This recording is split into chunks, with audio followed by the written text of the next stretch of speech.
जय श्री राम दोस्तों। कैसे हैं आप सब लोग। आई होप कि आप सब लोग बहुत अच्छे होंगे। जैसा कि मैं आपको बताना चाह रहा हूँ, आपको याद होगा कि अटल बिहारी वाजपेयी के आगे एक समस्या आई थी। इसमें कई बार सवाल उठा कि पार्लियामेंट बड़ी है या सुप्रीम कोर्ट। तो मैं आपको बताऊं, मेरा निवेदन है कि अपने क्षेत्र में पार्लियामेंट बड़ी है और अपने क्षेत्र के दायरे में सुप्रीम कोर्ट बड़ा है। दोनों से बड़ा जो है वो भारत का संविधान है। आज जो बार बार यह मैं कहना चाह रहा हूँ, बहुत छोटा सा वाक्य है। मैं इस कोविड के विषय में छोटी सी आपसे बात करना चाह रहा हूँ। बार बार आप सब लोग कह रहे हैं मोदी मोदी की कोविड, मोदी की कोविड, मोदी की कोविड। आप सब लोग ध्यान रखिए कि यह एक महामारी है, यह पेंडेमिक है। इस पेंडेमिक सिचुएशन से बाहर निकलने के लिए हम सब को आगे आना होगा। इवन कोई एक सिंगल पॉलिटिक्स यहाँ पे नहीं होनी चाहिए। आपको ये मालूम होना चाहिए कि जो भारत के पास पैसा है या इंडिया इकोनॉमी ग्रो करने का एक पॉलिटिकल तरीका है, उसमें हम सब टैक्स पेयर का बहुत बड़ा योगदान होता है। और आप किसी भी रूप में टैक्स पे कर रहे हों, आप सब लोग इस संविधान और इस टैक्स स्लैब में एक बहुत बड़ी भूमिका अदा करते हैं। आप मेरी बात को समझने की कोशिश करिए कि आज जो समय है वह बहुत विपरीत है। आप यह क्यों नहीं सोच रहे हैं कि इतने बड़े पढ़े लिखे वैज्ञानिकों ने इस वैक्सीन को बनाने में जो सहयोग प्रदान किया, उसके लिए आपको बहुत बहुत धन्यवाद बोलना चाहिए।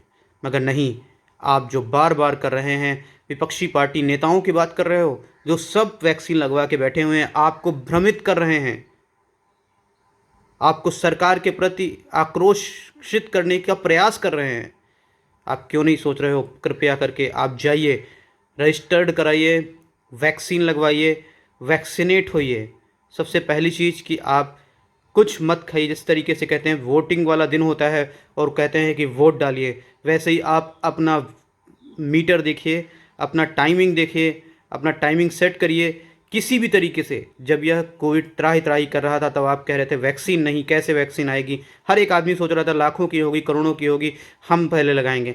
फ्री ऑफ कॉस्ट सभी जगह वैक्सीन लग रही है, मगर आपको उसमें दिक्कत हो रही है।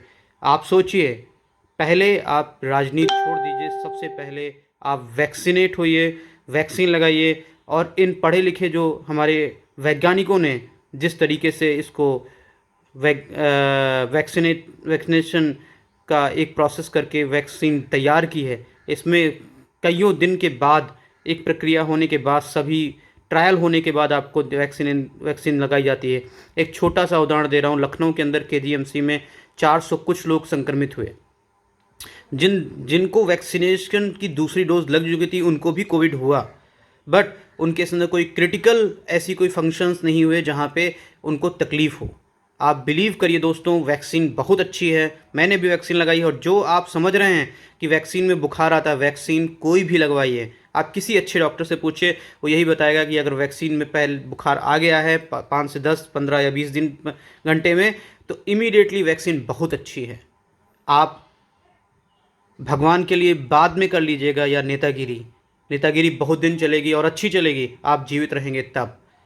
आप कृपया करके वैक्सीन लगवाइए, उसके अलावा कोई दूसरा विकल्प मत सोचिए। हम आप सब से, अपने भाइयों से, बहनों से और अपने जितने भी जानने वाले लोग हैं उनको नमन करते हैं जिन्होंने लगवा ली है, और जो लगवाने वाले हैं, जो लगवाना चाहते हैं, जल्दी से जल्दी इस विकट जो पेंडेमिक है, इसका सबसे पहला और सबसे बड़ा सलूशन है वैक्सीनेशन।